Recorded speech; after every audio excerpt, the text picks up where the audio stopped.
Nellore to Kerala ride explore Andhra Pradesh కాన్సెప్ట్లో day 5 part 2 ఇది. Afternoon 2:15కి అయితే సత్యసాయి డిస్టిక్లోకి ఎంటర్ అయ్యా. 70 కిలోమీటర్స్ రైడ్ అయితే చేశా. మొత్తం కూడా ఫుల్ కొండలే, ఒక్క షాప్ కూడా లేదు దారిలో. మొత్తం కూడా అప్ అండ్ డౌన్సే. 2 అయినా కానీ ఇంకా నేను తినలేదు. ఇంకా అలా కొంచెం దూరం వచ్చాక ఒక షాప్ కనిపించింది. కాసేపు ఆగి వాటర్ తాగా. ఈ ఒడ్డోళ్ళేమో నన్ను చూసి పరిగిస్తా వచ్చి కాసేపు మాట్లాడారు. కాసేపు వాళ్ళతో మంచి టైం స్పెండ్ చేశా. విలేజ్ వాళ్ళు కదా, ప్యూర్ ఎమోషన్స్ ఉంటాయి. నాకైతే ఇది ఒక మంచి మెమరీ అయిపోయింది. మళ్ళీ రైడ్ స్టార్ట్. తలుపులాకి 4:45 అయింది. 89 కిలోమీటర్స్ రైడ్ చేశా. ఇంకా ఫుడ్ తినకపోతే కష్టం అని కొంచెం తిని మళ్ళీ స్టార్ట్ అయ్యా. అది కూడా ఫ్రైడ్ రైస్ పోయావు. అయితే దారంతా కూడా పికాక్సే. కెమెరాలో సరిగ్గా కనిపించట్లేదు కానీ ఒకటి మాత్రం దగ్గరికి వచ్చింది. మెల్లంగా దగ్గరికి వెళ్ళేసరికి ఎగిరిపోయింది భయ్య.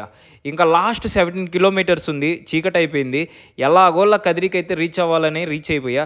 7 కల్లా రీచ్ అయ్యా. ఇక్కడ పార్థసారథి గారు నన్ను రిసీవ్ చేసుకొని మంచి వెల్కమ్ ఇచ్చారు.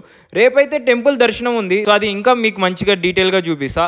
సో ఇది ముచ్చట తెలుసుగా. ట్రావెల్ కంటెంట్ కోసం ఫాలో అండ్ సబ్స్క్రైబ్ చేతు ఆన్ సైకిల్.